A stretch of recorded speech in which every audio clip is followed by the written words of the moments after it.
Alright, I want to talk about a certain manga I have been reading, or wuxia in other words. That is a Chinese, that is pretty much Chinese literature in other words, or I would call it a Chinese manga or Chinese comic, whatever you guys want to call it.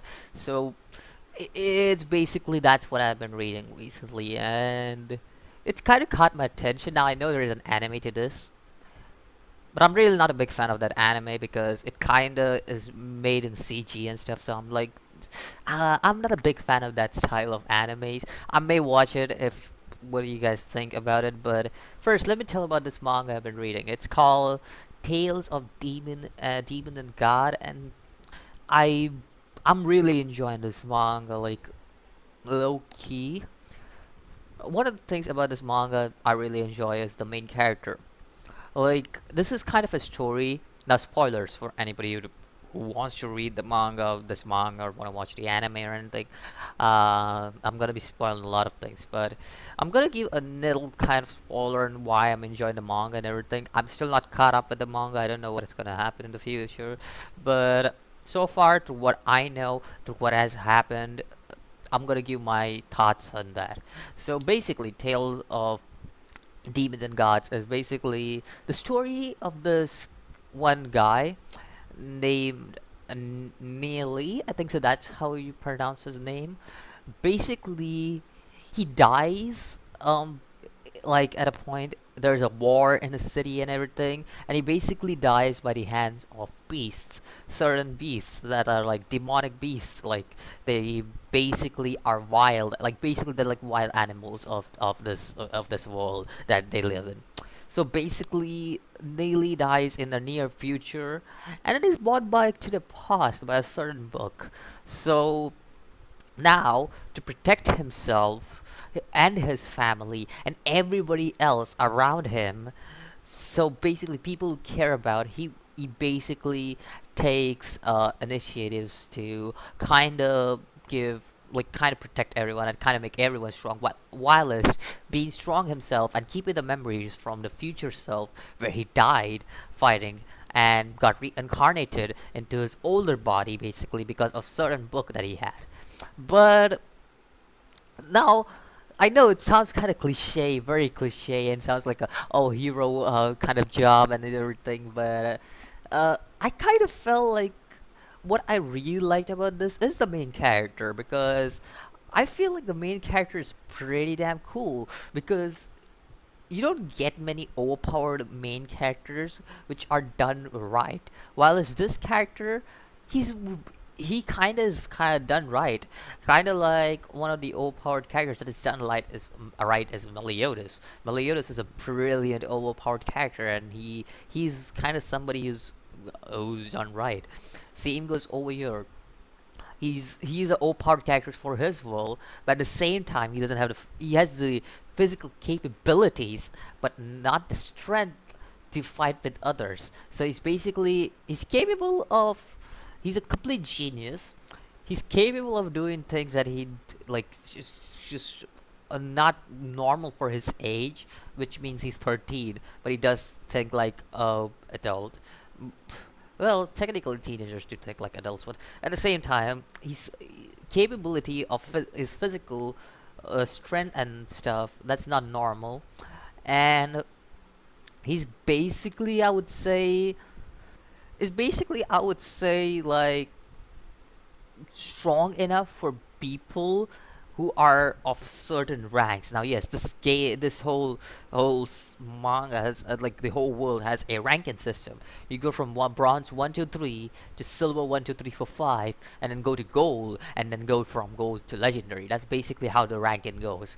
But like even these rankings, bronze 1 2 3 4 5, silver 1 2 3 4 5, gold 1 2 3 4 5, legendary, all these rankings easy to obtain, especially because you have to be a complete genius to go to legendary, and certain stones they decide your fate, and basically these stones are like soul realm or something like that they're called, and they're basically just like uh giving away the power and stuff. Now, again, very cliche sounding. The main character's power is weak, but he can do stuff that's not normal, and he's overpowered. Like, we have seen this in many anime, but the way this is executed in this manga, like each and every scene, I'm not gonna show the scene because I just I don't think so that's the right thing to do because of what's been happening lately. Because a lot of stuff that is related to manga relation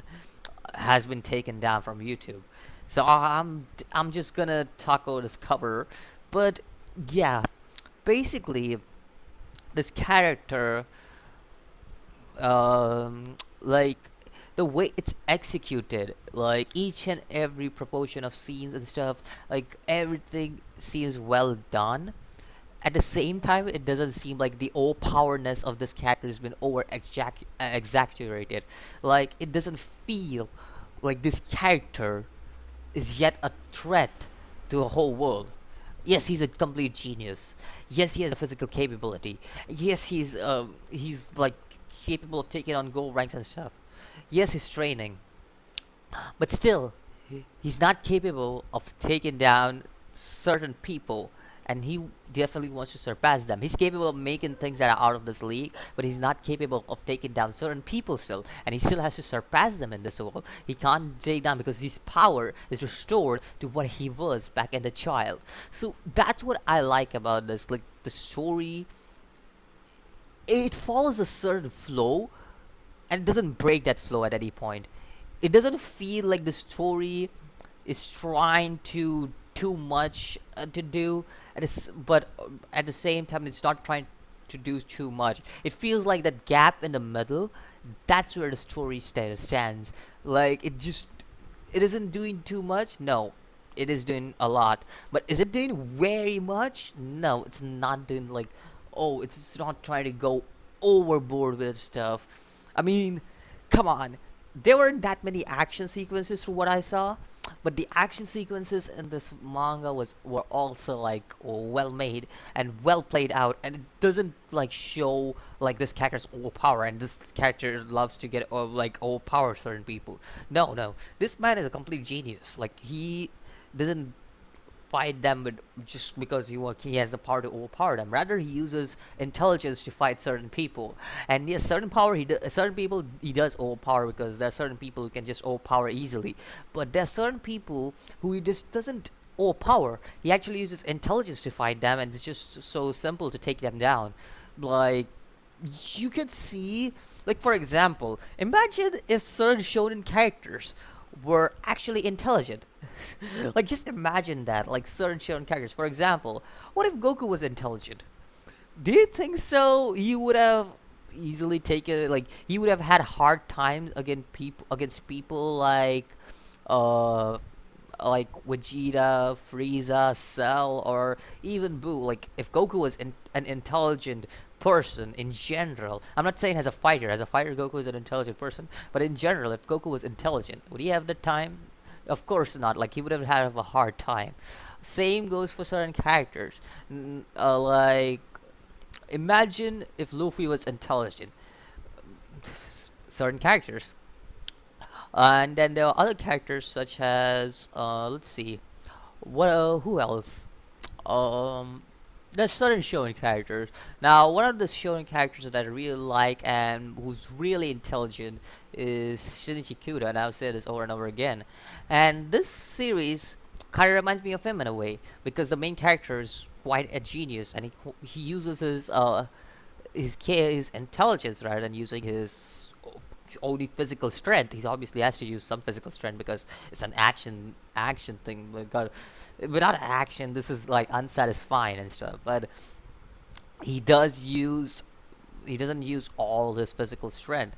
He uses intelligence to take down people, and he just, like for example, one of the things in this manga is when this character was looked down on, and then he challenged this person to fight. Now I'm not gonna spoil anything major. So this character had to take down a certain person, but the main character, what he does, he just elbow dashes this guy, and this guy thinks like, oh, he's just gonna elbow dash and he's not gonna do anything else, right? But rather than doing it, he just basically, instead, like what he does is like he uses his other hand, which is free, to punch this guy. It's funny because you wouldn't see this normally. Like you wouldn't see this normally in other like anime or manga where a character uses such intelligence because he uses just one hand to dash, like uses his elbow, while the other hand he just punches it with